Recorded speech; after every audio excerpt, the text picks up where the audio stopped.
The match trembled between her bloodied fingers, its flame dancing inches from the hay bales stacked against the barn wall. "I'll burn before I beg," she said, her voice steady despite the bruises darkening her jaw. "And I'll take this whole place with me." Samuel Harrow had seen desperate people before, rustlers cornered in canyons, horse thieves dangling from nooses. But the woman standing in his barn at dawn possessed something different, not desperation, conviction, the kind that made martyrs and madwomen indistinguishable. "Easy now," Sam kept his voice low, the same tone he used with spooked horses. His Winchester rested against the doorframe, untouched. 20 yards separated them, but it might as well have been an ocean. One wrong word, one sudden movement, and his winter feed would become a pyre. Nobody needs to burn today.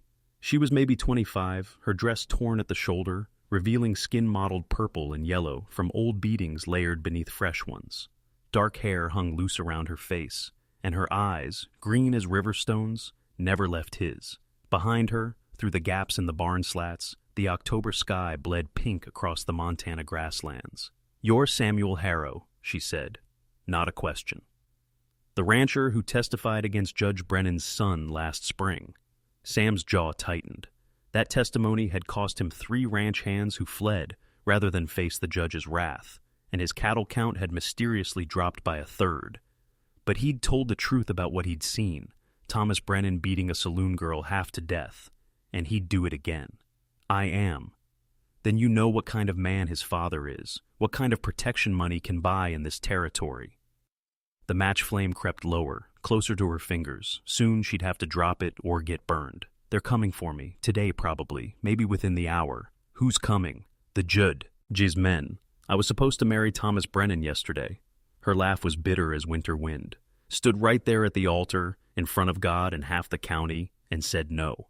Said it loud enough for everyone to hear what he did to his first wife, how she didn't die from fever like they claimed." Sam's blood chilled. Martha Brennan's death had been suspicious, but nobody dared voice it. Nobody except this ghost of a woman holding fire over his winter's survival. Through the barn door, he spotted dust rising on the eastern road, riders, moving fast. "They're already here," he said quietly, and watched her grip tighten on the match. The match fell from her fingers, extinguished in the dirt, as 3 riders thundered into Sam's yard. She pressed herself deeper into the shadows, but Sam could see her hands shaking now, not from fear, but from exhaustion. How long had she been running? "Harrow!" Judge Brennan himself dismounted, his black coat pristine despite the morning ride. 2 hired guns flanked him, their hands resting casual on their pistols. "We're looking for a woman, disturbed, dangerous. Set fire to the church vestry after assaulting my son." Sam stepped out of the barn, pulling the door closed behind him. "Haven't seen anyone, Judge. Been up since before dawn, checking the stock." Brennan's eyes, cold and gray as tombstones, studied him. "Funny thing, Harrow. Her horse's tracks lead right to your property line. Then they just disappear. Wind's been fierce, covers tracks quick out here." One of the hired guns, a scarred man named Cole, spat tobacco juice near Sam's boots. "Mind if we check your barn? Woman like that might seek shelter anywhere." Sam felt the weight of the moment. Let them search, and she was dead. Or worse, dragged back to a forced marriage that would kill her slower. Refuse, and he'd paint a target on his own back, bigger than this, a one he already wore. "You're welcome to look," Sam said, moving toward the barn door. "But I keep a bull in there. Samson. Mean as hell and twice as territorial. Last man who went in without me lost 3 fingers and most of his confidence." It was a lie. Samson was in the north pasture, 30 acres away. Judge Brennan stepped closer, close enough that Sam could smell the expensive tobacco on his breath. "You testified against my boy once, Harrow. Cost him 6 months in territorial prison. You think I've forgotten? I told the truth. Your version of it." Brennan's smile was thin as paper. "Here's another truth. That woman belongs to my son. They exchanged vows, before God." She said no. I heard there were 40 witnesses. The judge's facade cracked, revealing something violent beneath. "What she said doesn't matter. She's property now, bought and paid for. Her father took my money, signed the papers." Through the barn slats, Sam glimpsed her face. Defiant still, but tears cutting tracks through the dirt on her cheeks. She'd heard every word. Behind the men, more dust rose on the horizon. Not riders this time. A wagon, the kind used to transport prisoners. Tell you what, Judge, Sam said slowly. Let me check the barn myself. If she's in there, I'll bring her out. If not, you move on. Either way, no blood on my property. Brennan considered this. Then he drew his pearl-handled Colt, letting it catch the morning sun. You've got 2 minutes, Harrow. Come out empty-handed and we tear this place apart board by board. Sam entered the barn, his boots deliberate on the packed earth. She stood exactly where he'd left her, but now she held a pitchfork, its tines gleaming. The way she gripped it told him she knew how to use it. They'll kill you, she whispered. The moment you don't produce me, they'll kill you. Maybe. Sam moved to his tool wall, fingers finding the handle of his breaking hammer. What's your name? Eleanor? Eleanor Cross? Well, Eleanor, I need you to trust me. Can you ride? Better than most men. Good. My mare's in the back stall. Buttercup.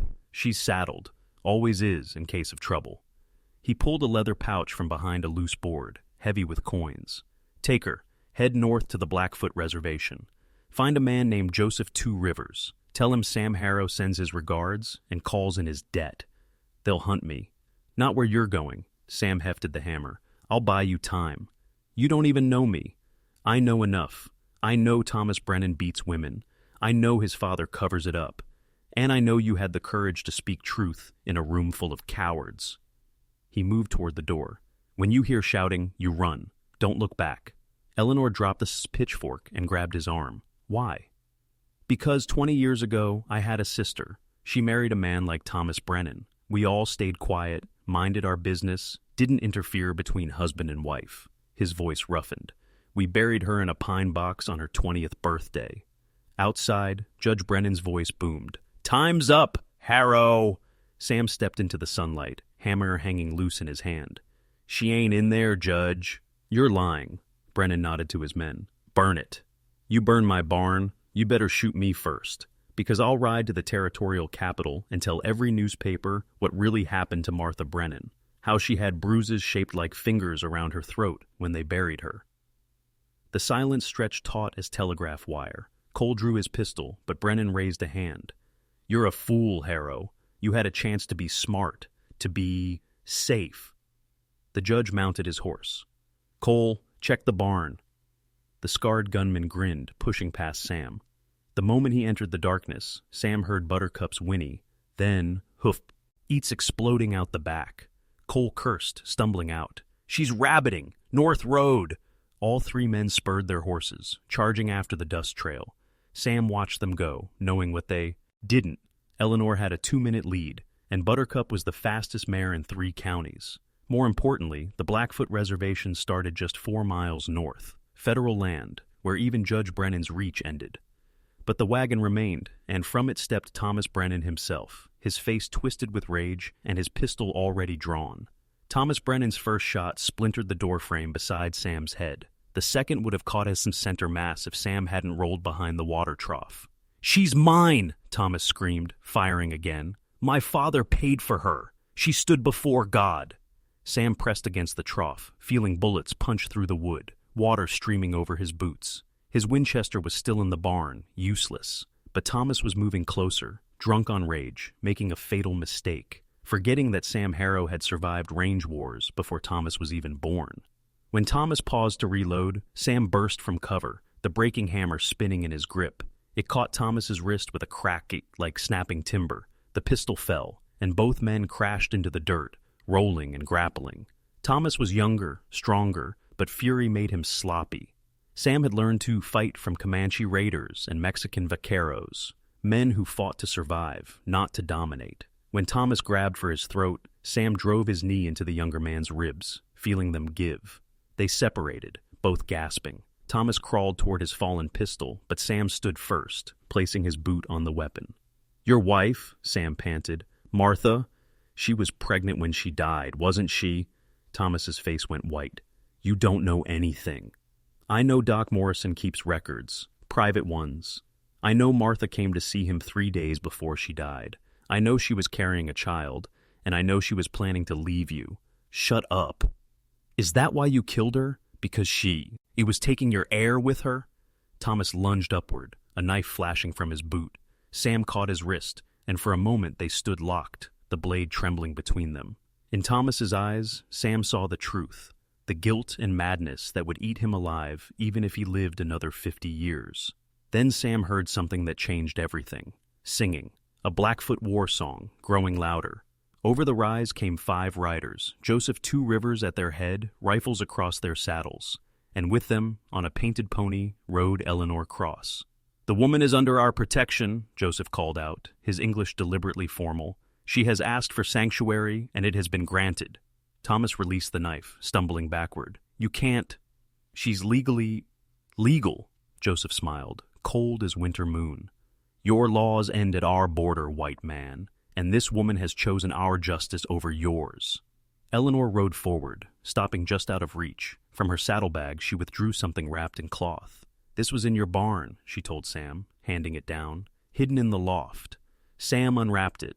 A leather journal, Martha Brennan's name embossed on the cover. Inside, page after page documented beatings, threats, fears for her unborn child. The final entry, dated the day before her death, was a goodbye letter to a sister in California. "She knew," Eleanor said quietly. "She knew what was coming." Thomas made a sound like a wounded animal, reaching for the journal, but Sam stepped back. This was evidence, real evidence, the kind that even Judge Brennan couldn't buy his way out of. Judge Brennan and his men returned within the hour, horses lathered and tempers hot. They found Thomas sitting in the dirt, tears cutting through the dust on his face, and Sam Harrow standing beside Joseph Two Rivers and his warriors. "Judge," Sam said, holding up Martha's journal, "your son has something to tell you." What followed was the unraveling of a powerful man. Thomas, broken by the weight of his guilt and the impossibility of escape, confessed, not just to Martha's murder, but to 2 others, saloon girls who'd refused his advances and paid with their lives. The judge stood frozen, his empire of fear crumbling with each word his son spoke. Eleanor dismounted, walking past the warriors to face the judge directly. "Your money bought my father's cooperation. It bought silence from this town. It even bought a preacher willing to perform a wedding to a murderer." She pulled the signed marriage contract from her dress, the one her father had signed, selling her like cattle. "But it can't buy me." She lit another match, steady this time, controlled, and set the contract ablaze, letting it fall to burn between them.